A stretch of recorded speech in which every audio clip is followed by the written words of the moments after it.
감사함으로 하나님의 말씀을 우리의 온 심령에 받았습니다. 기둥 같은 믿음의 특징들, 기둥 같은 믿음의 특징들, 이런 제목으로 함께 은혜 받겠습니다. 자, 좌우 옆에 계신 분하고 이렇게 고백합시다. 하나님을 기쁘시게 하는 일꾼이 되겠습니다.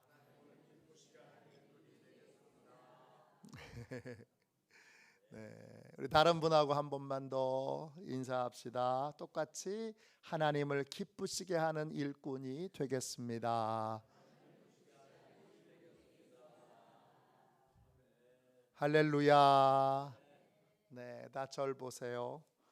저는 어렸을 때 우리 집 기둥 이런 말 많이 들었습니다.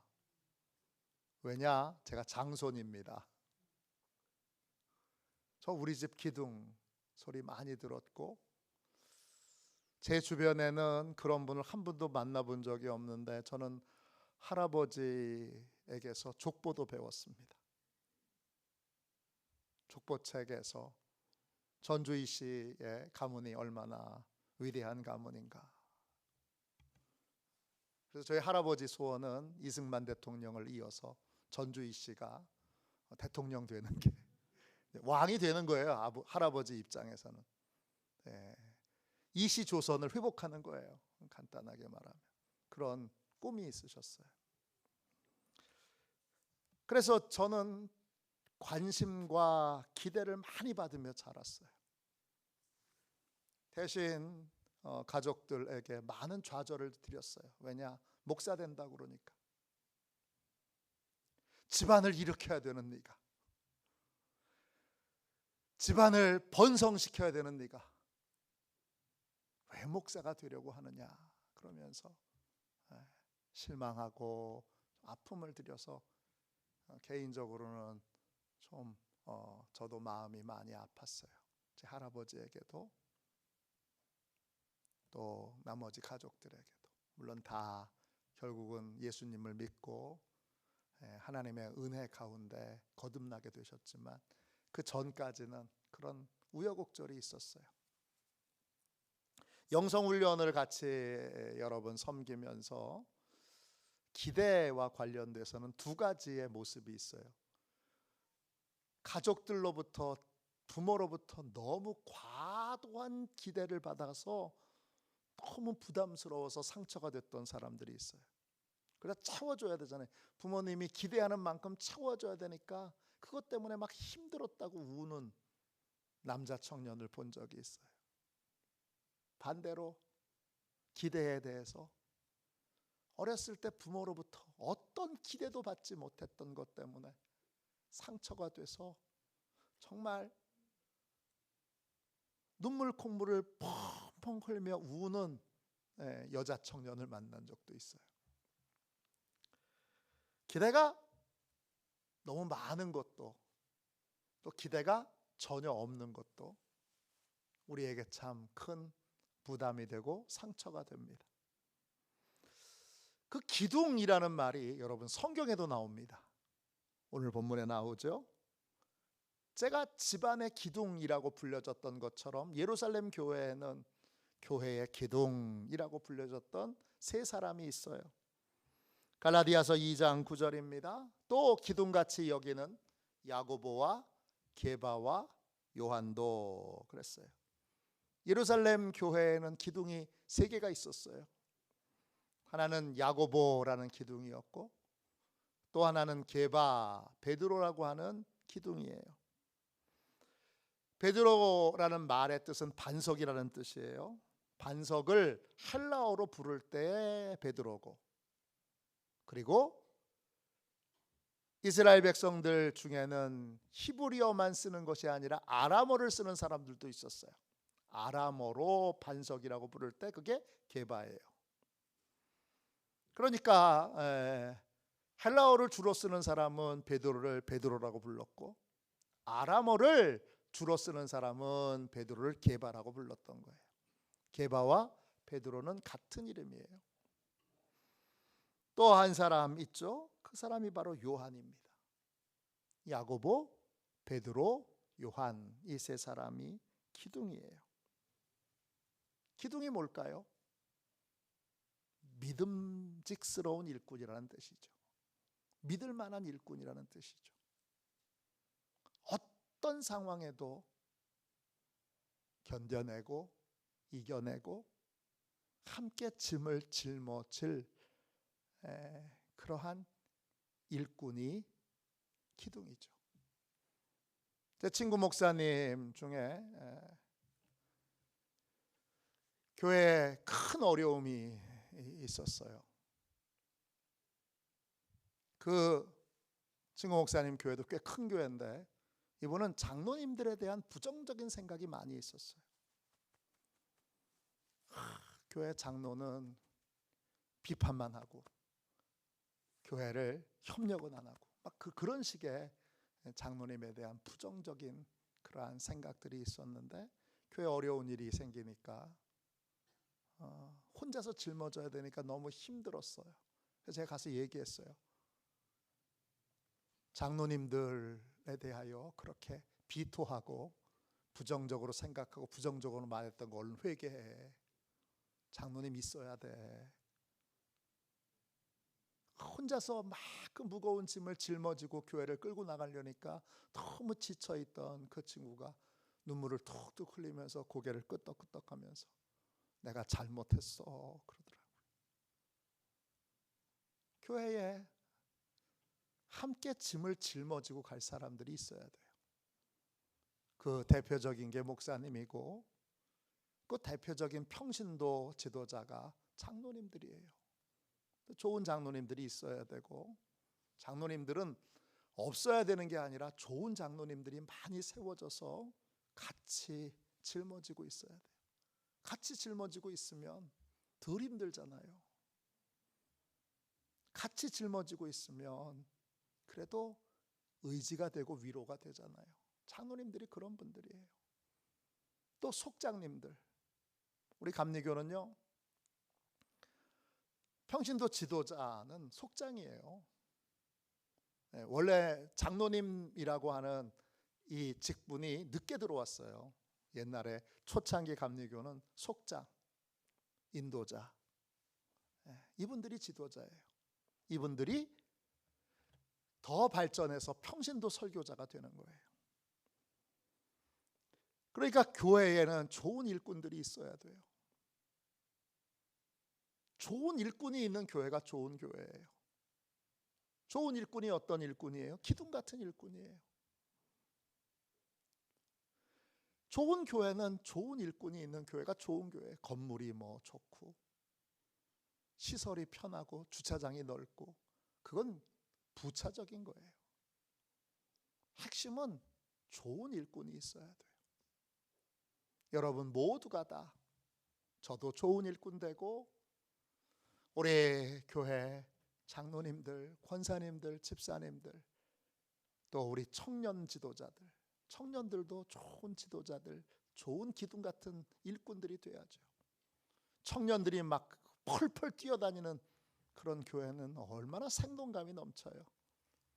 오늘 말씀을 듣는 모든 분들은 하나님이 너는 화도시온 교회 기둥, 또 감리교회 기둥, 하나님 나라의 기둥이야 그렇게 인정하시는 좋은 일꾼 되시기를 주님의 이름으로 축원합니다. 하나님이 기둥같이 쓰시는 좋은 일꾼은 어떤 사람이냐?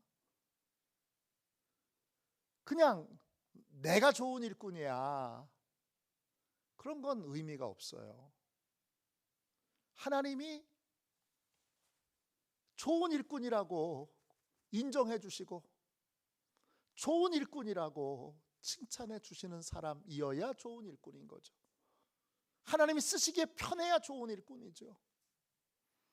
또 하나님이 기뻐하시는 일을 힘쓰는 사람이어야 좋은 일꾼이죠.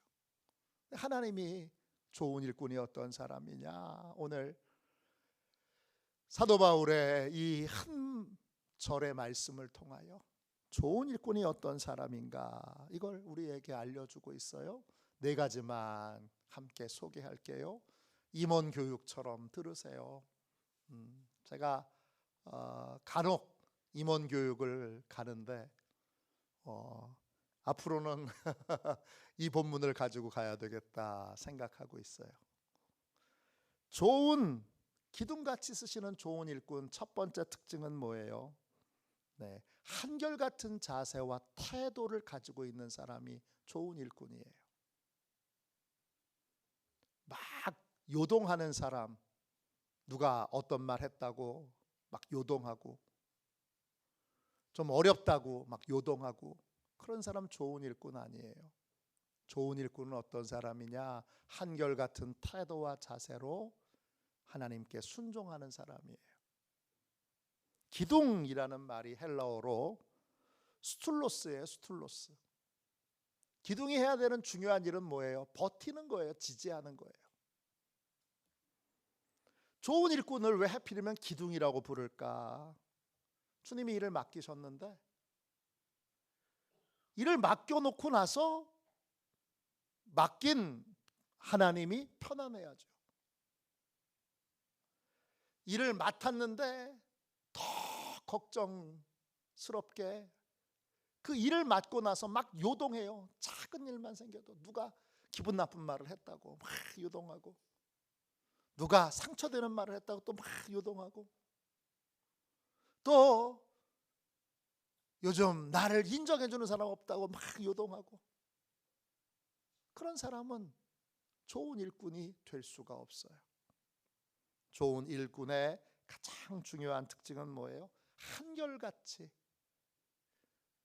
오늘도 교회 학교 교사로 저렇게 잘 섬기고 계시는구나. 그러면 목사가 그분을 보고 안정감을 느끼는 거예요. 교회 학교는 걱정할 게 없네. 아유, 저 속회를 저렇게 잘 변함없이 섬기고 계시는구나.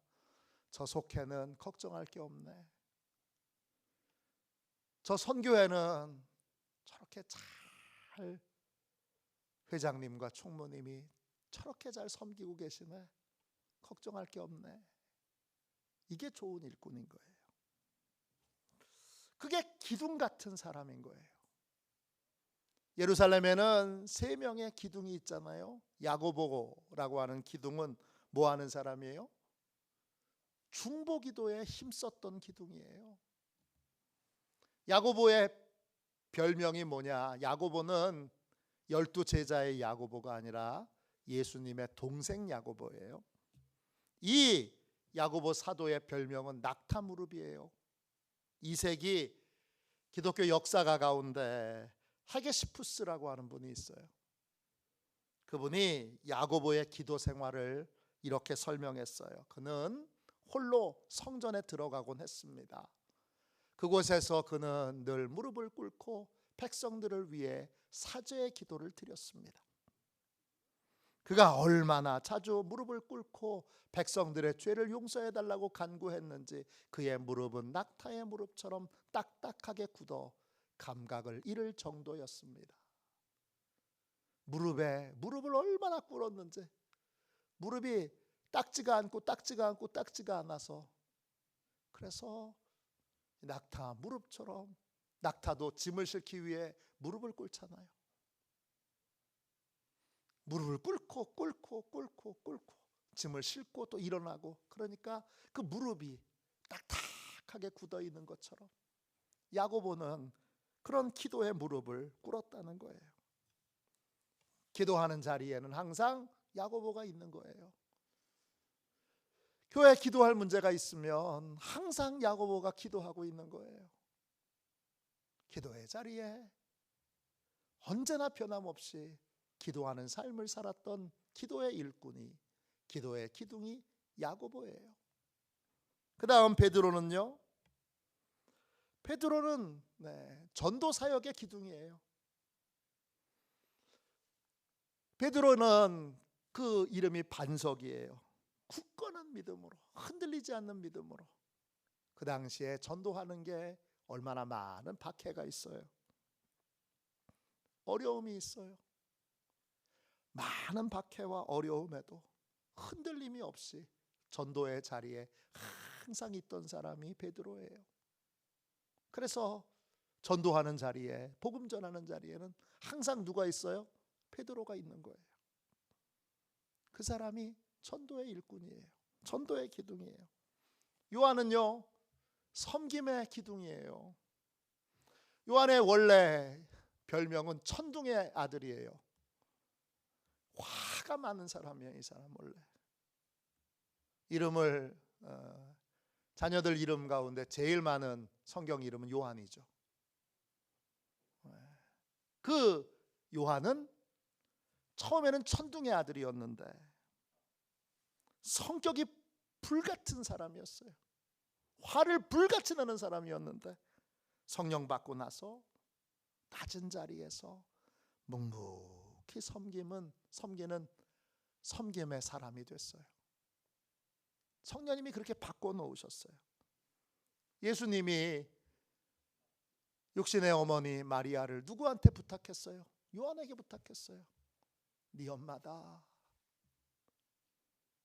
그 주님의 한 말씀을 듣고 요한은 평생 그 예수님의 어머니 마리아가 돌아가실 때까지 자기 친어머니로 모십니다. 지극정성으로 모셔요. 그게 섬김이에요. 보이지 않는 곳에서 굳은 일 하는데 항상 누가 있어요? 요한이 있는 거예요. 아유, 힘든 일인데 하면 벌써 요한은 와 있어요. 그 자리에. 그렇게 성격이 불같던 사람이 언제 저렇게 온유한 사람이 됐는지. 많은 사람들이 요한은 원래부터 온유했다고 생각해서 자녀들 이름을 다 요한이라고 짓잖아요. 효도 받으려고 요한이라고 짓나? 그런 생각도 갑자기 드네요. 이게 일꾼인 거예요. 한결같은 자세와 태도가 있는 거. 일을 맡겼어요. 근데 모든 사람을 불안하게 해. 일꾼이 아닌 거예요. 기둥 같은 일꾼이 아니에요. 그걸 맡았으면 묵묵히. 힘든 일 있죠. 우리 장로님들 표현 안 했지만 힘든 거 왜 없겠어요? 목사 이상으로 힘든 게 장로의 직임이에요. 제 아버지가 장로잖아요. 그래서 저도 다른 모르지만 조금은 알아요. 장로의 역할이 얼마나 어려운 일인지 몰라요. 또 속장, 엄마예요, 엄마. 속장에서 1차적으로 신방도 해주고 또 관심도 써주고 또 찾아가고, 그러니까 목사님이 맨날 신방만 안 해도 되는 거죠.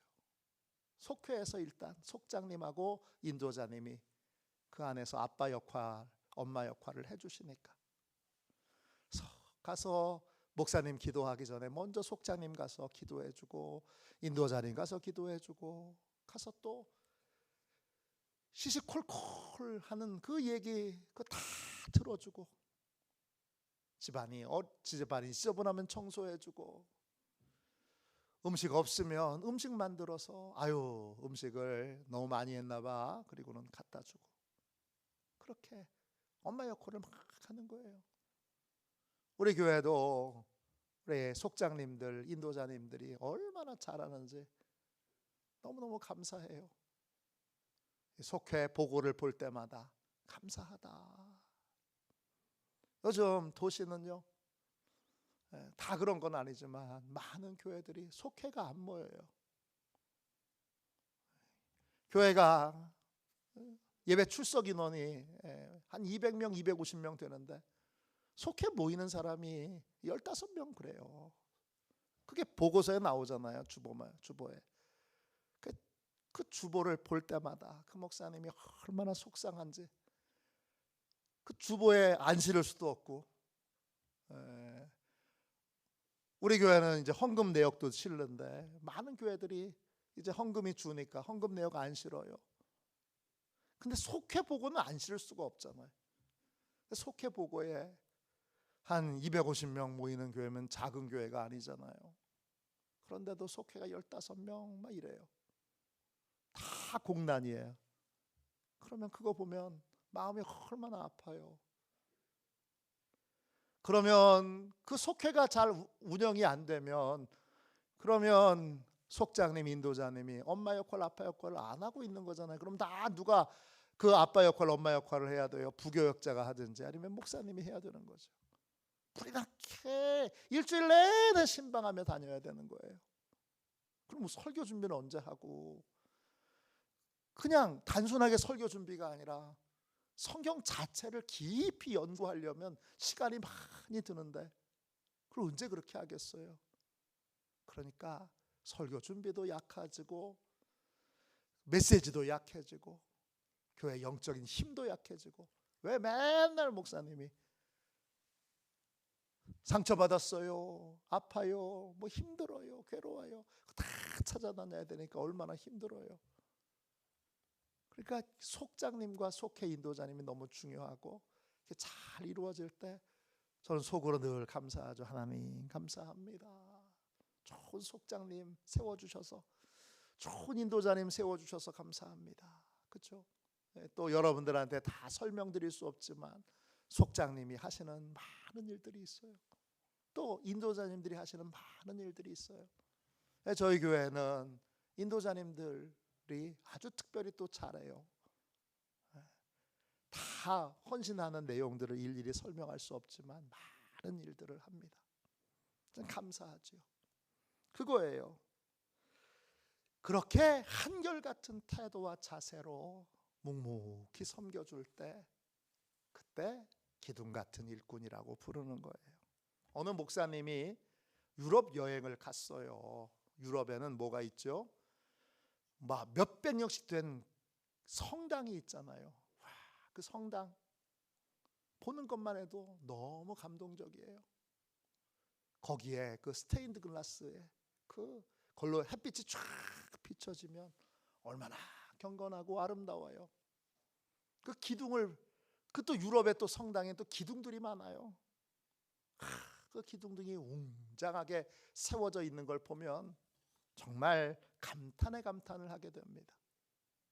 그렇게 성당을 정말 감탄하면서 보던 날 밤에 목사님의 꿈에 천사가 나타났어요. 그리고 천사가 목사님한테 이렇게 말해요.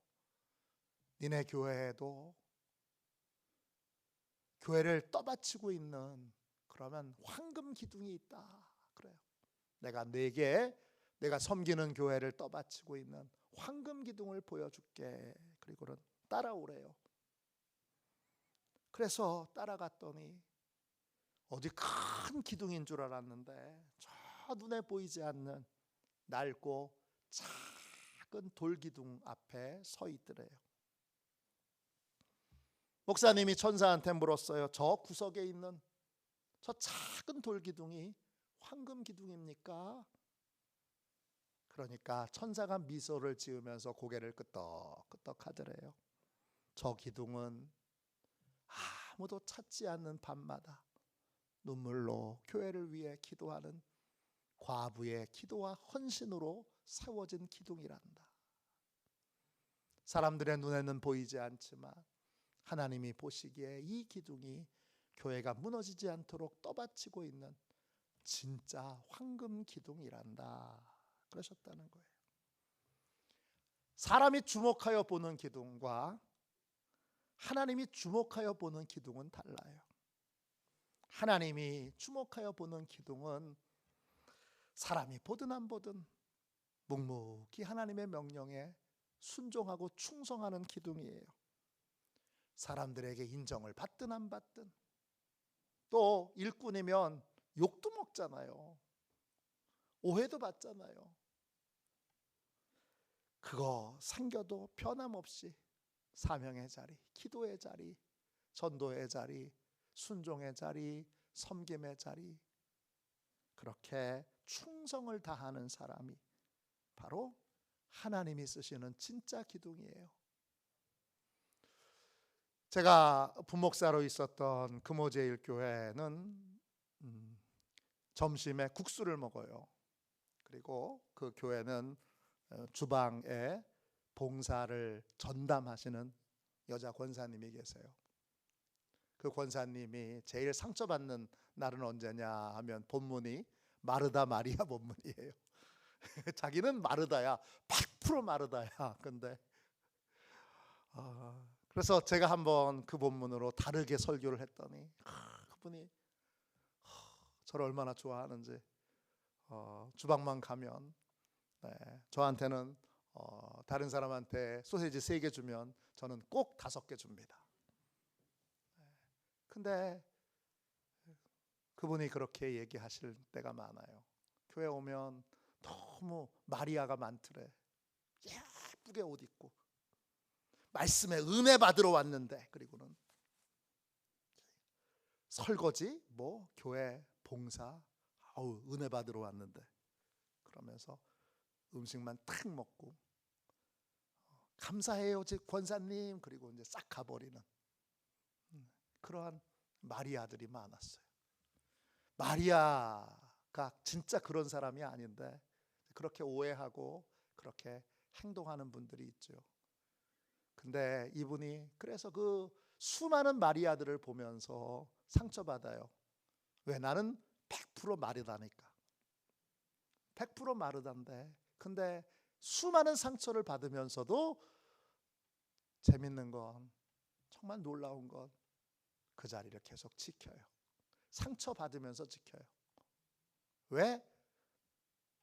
하나님께, 이분은 철야 기도하면, 금요 심야 기도회 하면 맨날 통곡하며 울어요. 왜 우냐? 하나님, 마르다도 꼭 필요한 사람 맞지요? 딱 이거예요. 딱 하나. 하나님을 기쁘시게 하는 일에 당연하죠. 우리 교회는 그런 분 한 분도 없어서 얼마나 감사한지 몰라요. 설거지하러 들어가라고 얘기하지 않아도 알아서 다 설거지하러 들어가고, 음식 섬기는데 부족한 속회가 있잖아요. 인원도 부족하고 나이도 많고, 그러면 같이 일부러 들어가서 몰래 묵묵히 해주는 분들이 있어요. 얼마나 감사한지 몰라요. 근데 이분은 다 상처를 받으면서도 그래도 꿋꿋하게 마르다의 역할이 교회에서 필요하다. 마르다의 역할도 꼭 필요한 역할이지. 그리고 그 역할을 감당하고 있어요. 그래서 그 모습이 얼마나 저 개인적으로는 아름다운 모습이었는지 몰라요. 그분이 떡 버티고 있기에 그 큰 교회, 그때 뭐 출석이 4,000명까지는 아니지만 재정은 4,000명이 넘었으니까 4,000명 넘는 교회에 그분이 주방을 다 버티고 있으니까 교회가 사역이 돌아가는 거예요. 거기는 주일만 식사를, 국수가 제공되는 건 주일이고 평소에는 밥도 계속 제공돼요. 왜냐? 신방전도사님들, 부목사님들 아침, 점심, 저녁으로 뛰어다니니까. 그러면 교회 식당에서는 항상 식사가 준비되어 있어요. 그걸 그분이 준비하는 거예요. 그게 그렇게 준비가 되니까 사역의 전체가 잘 원활하게 돌아가는 거예요. 그분이 바로 기둥이에요. 두 번째, 하나님이 기둥같이 쓰시는 좋은 일꾼은 어떤 사람이죠? 하나님이 주신 사명을 축복으로 여기는 성도예요. 오늘 2장 9절을 다시 한번 보겠습니다. 기둥같이 여기는 야고보와 게바와 요한도 내게 주신 은혜를 알므로 그랬어요. 바나바와 바울이 하나님께 은혜를 받았대요. 어떤 은혜죠? 은혜의 내용이 뭐예요? 이방인에게 복음 전하라는 사명을 받은 거예요. 즉 바울도 바나바도 우리 야고보와 베드로와 요한 이상의 하나님이 쓰시는 기둥 같은 일꾼이죠. 이 바울은 하나님께 사명을 받은 걸 뭘 받았다고 고백해요? 은혜 받았다고 고백하는 거예요. 사명을 부담스러워 그러지 않고 하나님께 은혜 받았어 이렇게 고백해요. 그리고 야고보와 베드로와 요한도 바울과 바나바가 은혜 받은 사람인 걸 알았어요. 즉 야고보와 베드로와 요한도 사명이 은혜라는 걸 알았어요. 하나님이 기둥같이 쓰시는 사람은 사명을 은혜로 받아들입니다. 은혜, 헬라어로 카리스예요. 은혜, 친절, 축복이에요. 즉 사명을 축복으로 받았다는 거예요. 좋은 일꾼, 기둥같이 쓰시는 하나님의 일꾼들은 은혜를, 하나님이 주신 사명을 뭘로 봐요? 축복으로 봐요.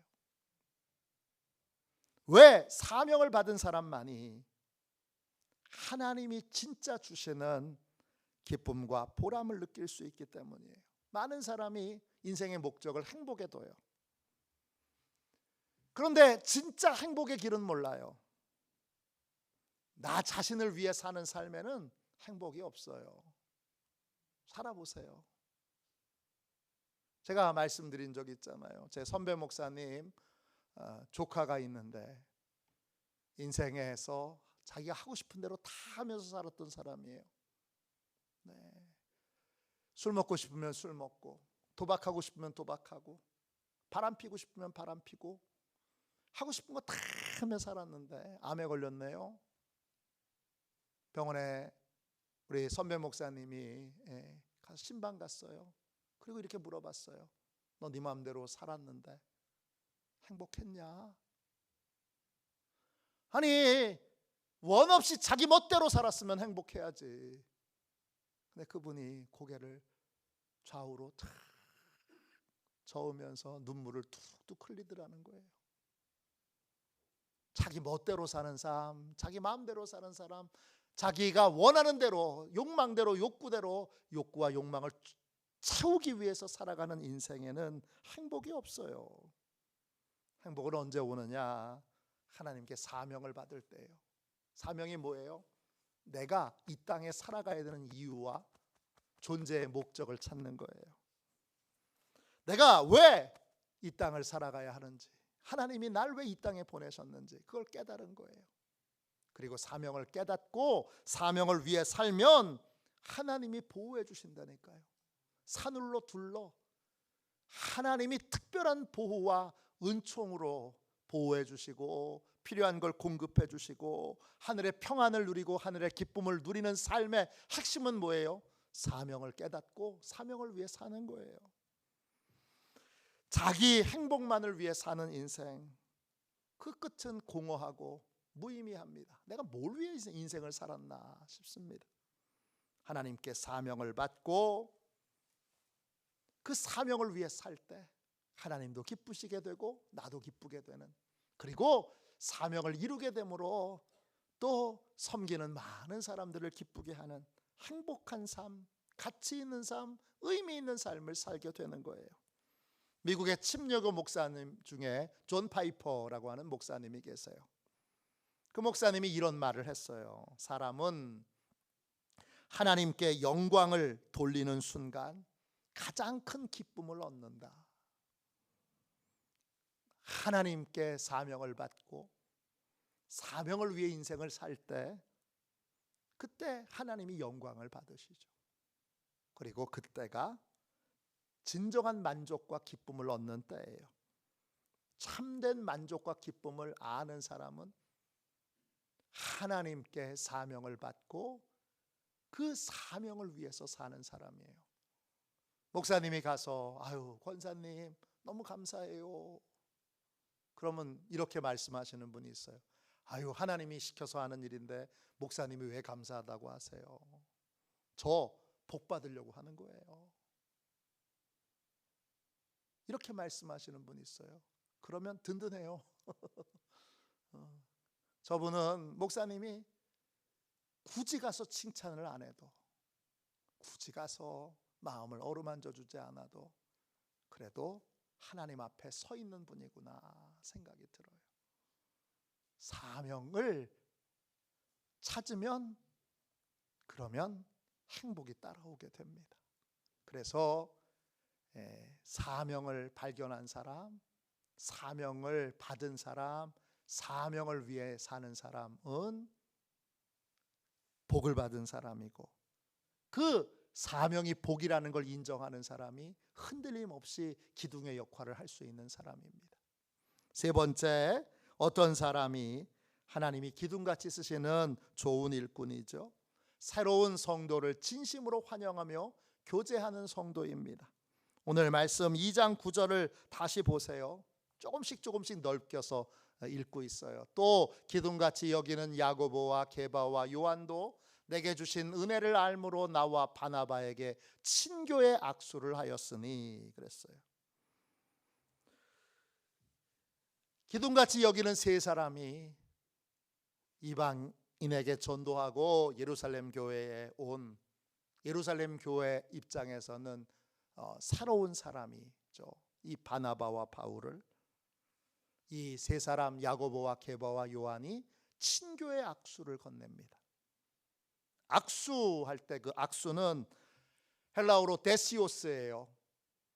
뜻은 오른손으로 하는 악수예요. 이 오른손으로 하는 악수에 또 다른 의미가 있는데 환영하고 받아들인다는 뜻이에요. 나는 당신을 나의 형제로 받아들입니다. 이게 오른손으로 악수하는 거예요. 나는 당신을 내 자매로 받아들입니다. 이게 오른손으로 하는 악수예요. 환영의 악수라는 거예요. 그리고 그 환영의 악수는 시작이고 그 환영이 뭘로 이어져야 돼요? 친교로 이어져야 되는 거예요. 친교는 뭐예요? 헬라어로 코이노니아예요. 서로 돕고 사는 거예요. 교제 이렇게 우리가 번역하는데 그렇게 번역해서는 이 감이 안 와요. 친교는 뭐냐? 서로 돕고 도움을 받고 도움을 주며 사는 거예요. 도움을 받는데도 용기가 필요하죠.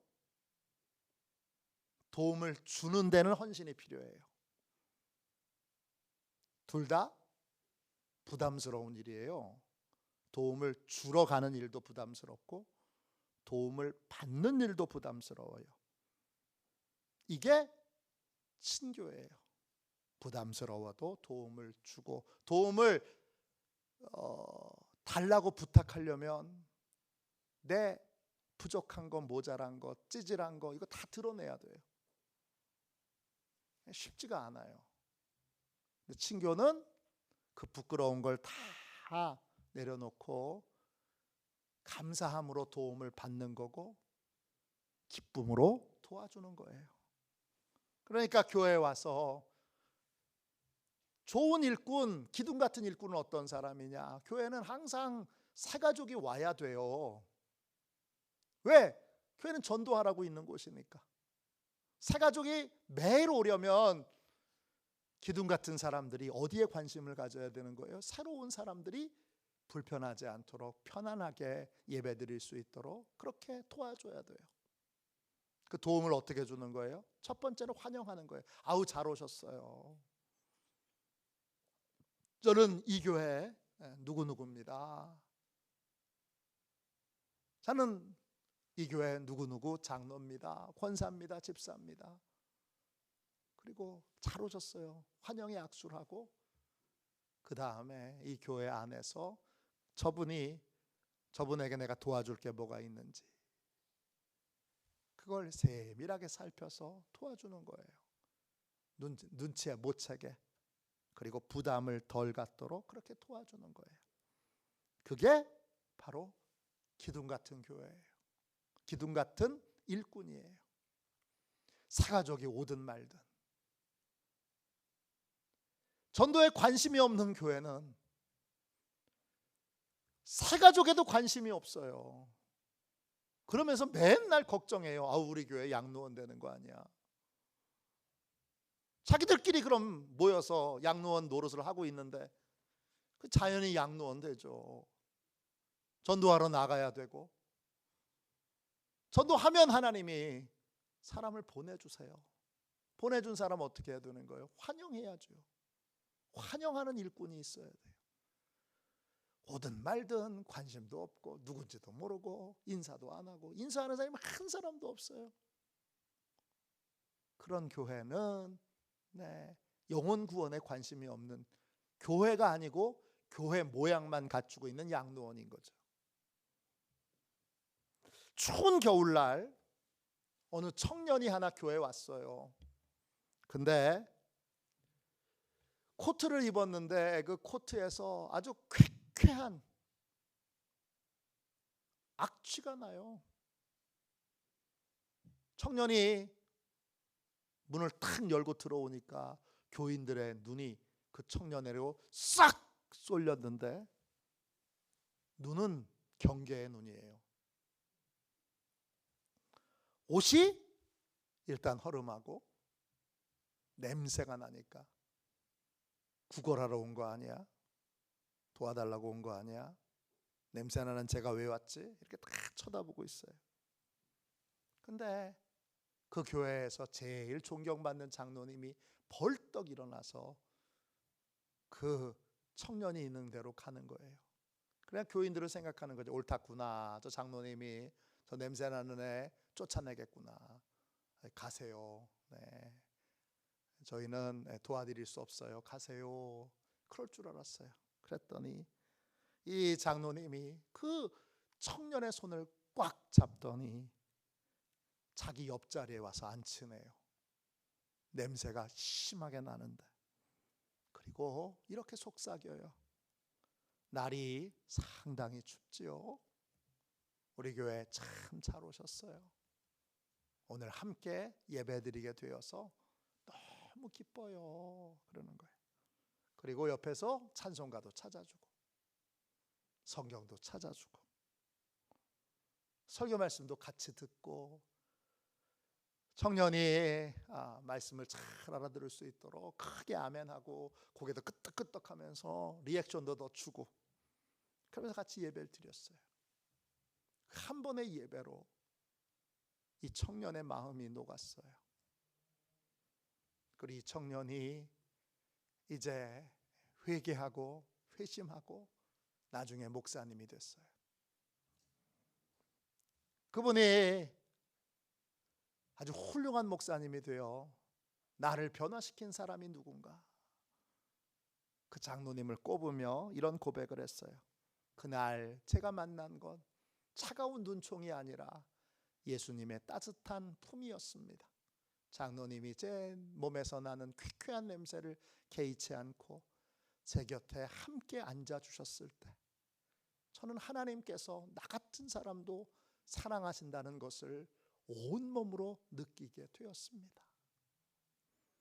기둥같이 쓰시는 사람은 밖에 나가서 복음을 전할 뿐만 아니라 복음을 듣기 위해 온 모든 사람들을 환영합니다. 요즘은 하도 이단, 신천지, 기타 이단들이 교회에 사람들이 오는 걸 환영하지 못하게 만들어 놨어요. 요즘 목회에 제일 어려운 게 뭐냐 그러면 많은 목사님들이 그 얘기를 해요. 새 가족이 와도 일단 경계의 눈으로 보게 돼서 그게 예수님께도 죄송하고 오신 분에게도 죄송하고 그게 마음을 너무 힘들게 한다고 그래요. 어쨌든 그래도 저희는 이 동네 안에서 있는 분들을 거의 다 잘 알기 때문에 조금 덜해요. 강화는 그래도 항상 경계는 해야 되지만 새 가족이 왔을 때 교회 장로님들이, 권사님들이, 집사님들이 환영하는 분위기를 만들고 친교회 환영의 악수를 하고 친교회 교제를 시작하게 되면 그러면 그분이 정착하게 되고 그분이 가족이 되고 그분이 변화되어 예수님을 전하는 사람으로 자랄 수 있게 됩니다. 바로 이런 환영과 사랑의 자세를 가진 사람이 바로 기둥같이 쓰시는 하나님의 사람입니다. 마지막 네 번째로 어떤 성도가 하나님께서 기둥같이 쓰시는 좋은 일꾼이죠. 네 번째, 하나님의 마음을 품고 동역자의 수고와 헌신을 인정하고 존중하는 성도입니다. 9절을 한 번만 마지막 더 읽겠습니다. 이번엔 끝까지 읽을게요. 또 기둥같이 여기는 야고보와 게바와 요한도 내게 주신 은혜를 알므로 나와 바나바에게 친교의 악수를 하였으니 우리는 이방인에게로 그들은 할례자에게로 가게 하려 함이라. 야고보와 게바와 요한이 바나바와 바울의 사역을 존중합니다. 이방인들을 향한 전도, 이방인을 위한 전도에 힘쓰는 분, 그렇게 인정합니다. 하나님이 기둥같이 쓰시는 사람은 동역자들을, 함께 사역하는 사람들을 시기하지 않아요. 왜 시기하는가 생각해 보세요. 내 나라를 확장하려고 그러는 거지 하나님 나라를 확장하려고 하는 게 아닌 거예요. 내가 사람들에게 인정 못 받는 게 배 아파. 저 사람이 다 성도들의 관심과 인정을 빼앗아가는 게 배 아파. 이건 내 나라를 확장하려고 하는 사람이지 하나님 나라를 확장하려고 하는 사람이 아니에요. 하나님 나라를 확장하는 사람은 저 사람이 열심히 하고 내가 함께 열심히 해서, 바나바와 바울은 이방인에게 복음을 열심히 전하고, 이 베드로와 야고보와 요한은 유대인들에게 복음을 열심히 전하면 어떻게 돼요? 시너지 효과가 나서 함께 다 하나님 나라가 크게 확장되는 거잖아요. 그러니까 기둥같이 쓰이는 사람은 함께 일하는 사람이 큰 성과를 내고, 나하고 같은 장로 안수를 받았던 분이 크게 많은 분들을 전도하고 또 풍성한 열매를 맺어도 시기하지 않아요. 왜냐? 하나님 나라가 함께 확장되고 있기 때문이에요. 기둥같이 쓰이는 좋은 일꾼은 오직 하나님에게 유익이 되는 일, 하나님을 기쁘시게 하는 일, 하나님 나라가 확장되는 일에만 관심을 가져요. 저희 아내의 할머니가 계세요. 아주 훌륭한 전도 부인이세요. 마포에서 사시는데 돌아가셨죠. 그 동네에 아픈 분들이 있으면 가서 기도해주고, 또 문제 있는 분 있으면 데리고 와서 같이 교회에서 이불 뒤집어 쓰고 같이 기도해주면서 그렇게 교회를 키웠어요. 그분의 가장 큰 특징이 뭐냐? 예수 믿는 청년들, 예수 믿는 학생들, 예수 믿는 신학생들 다 환영하고 기뻐하고 좋아하는 거예요. 그들에게 모든 재간 퍼주려고 애써요. 제 감리교신학대 교수님 중에, 제 스승 중에 박익수 교수님이라고 계셨는데, 옛날 신학생으로 제 집사람 할머니가 섬기는 교회에 왔을 때 와서 매일 그 집에서 밥 먹고, 그래서 그 집에 있는 모든 식구들은, 저는 교수님이라고 부르는데 그 식구들은 다 오빠, 형, 이렇게 다 불러요. 환영하는 거예요. 환영하는 거. 기뻐하는 거예요. 참 귀한 일을 하는 분이구나, 그렇게 기뻐하는 거예요. 그리고 그렇게 수고하고 애쓴 것에 대하여 늘 깊은 감사의 마음을 가져요. 19세기 미국 복음 전도자 중에 찰스 피니가 있습니다. 설교하는 곳곳마다 사람들이 변화되고 달라져서 현대 부흥회의 모델이 이 찰스 피니의 부흥회예요. 현대 부흥회는 찰스 피니의 모형을 그대로 따라서 부흥회를 하고 있어요. 그런데 이 놀라운 찰스 피니가 설교할 때마다 나타났던 변화의 배후에는 늘 피니가 설교하는 시간에 골방에 들어가서 기도했던 데니얼 내쉬라고는 하는 분의 중보기도가 있습니다. 이 데니얼 내쉬는 원래 작은 교회 목사님이었는데 40 중반에 목회를 그만두고 찰스 피니를 위한 중보 사역을 시작합니다. 그래서 찰스 피니가 어느 도시에 가서 부흥회를 연다 그러면 3, 4주 전에 가서 그 도시에서 가장 저렴한 하숙방을 얻고 마음에 맞는 기도 동역자를 찾아서 그때부터 준비 기도를 하고 부흥회 기간 내내 그 도시의 영혼들이 하나님께로 돌아오도록 하나님이 그 영혼들을 영혼들을 붙잡아 그들을 변화시켜 주시도록 밤낮으로 울부짖으며 기도합니다. 한 번은 내쉬가 중보 기도를 밤에 통곡하면서 기도하니까 그 하숙집 주인이 찰스 피니를 찾아왔어요. 그리고 이렇게 말합니다. 목사님, 저 방에 있는 노인이 미친 것 같아요. 밤새도록 신음하며 울부짖는데 무슨 큰일이 난 것 같습니다. 그러자 피니가 웃으며 이렇게 말했어요. 그는 미친 것이 아니라 지금 이 도시의 영혼들을 위해 해산의 고통을 겪으며 기도하고 있는 것입니다. 이 데니얼 래쉬는 부흥의 장소에 나타나지도 않아요. 찰스 피니가 설교 말씀을 전할 때마다 어두운 골방에서 땀과 눈물을 흘리며 영적 전쟁을 치르고 있습니다. 찰스 피니는 자신의 자서전에 내쉬에 대해서 이렇게 기록합니다. 내 사역의 놀라운 열매들은 나의 설교 때문이 아니었습니다. 내쉬 형제가 골방에서 흘린 피 같은 눈물의 기도 덕분이었습니다. 그가 기도를 멈추면 내 설교는 아무런 힘이 없었습니다. 1831년 겨울에 데니얼 래쉬가 폐렴에 걸려서 하나님의 부름을 받습니다. 그때 그의 묘비명에는 딱 한 줄의 문구가 적혀 있어요. 데니얼 래쉬, 기도의 사람. 놀라운 건 래쉬의 죽음 이후에 찰스 피니의 집회에는 더 이상 영적인 변화가 일어나지 않았습니다. 찰스 피니는 데니얼 래쉬가 죽은 다음에 전국을 다니면서 부흥회를 열던 부흥사에서 한 교회를 묵묵히 조용히 섬기는 그러한 평범한 목회자가 됐습니다. 찰스 피니의 사역을 떠받치고 있었던 것,